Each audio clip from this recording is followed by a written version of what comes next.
Gintui buvo šiek tiek problemų su ne visiškai apsaugotais laidais, kaip supratau. Dabar pirko naujas antenas, nes italai kažkiek pachaltūrino. Technikinė komisija šiek tiek užtruko, bet dabar važiuoja toliau. Nu ir tikėsimės, kad toliau problemų nekils jokių.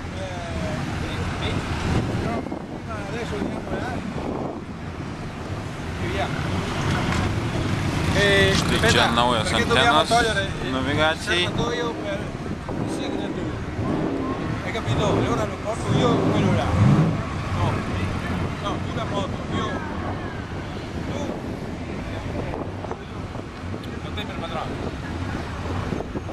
Bet ištat labai geranoriškai jisai. Labai jaudinėsi? Ne, kažkaip. O tai kaip būna, pavyzdžiui, kiekvieną dieną prabundi ir žiūri visas žinias, ane, kaip sekasi? Nu, šiaip taip ir yra, jaučiu, sudėtingai nebuvo atspėti. Kol esu čia, tai viskas tvarkoja, žinai.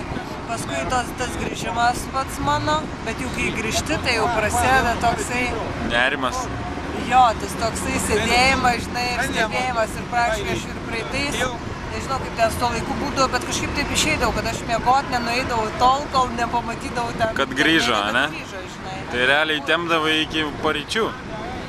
Nu ne, kažkaip jisai ten susisukdavo, kad jisai gan padoriai ten grįždavo. Ne visai prie galinių buvo. Ne visai prie galinių buvo, jo. Paskambindavo kartais, kad ten koks tarpelį, žinai, tai kažkaip papradėdavo, žinai. Tai streso tai užtenka, žinai. Tai linkiu, kad šiais metais tau reiktų kuo anksčiau eiti miegoti, nes kad pasiektų greičiau finišą kiekvieną dieną. Tai va. Taip ir bus.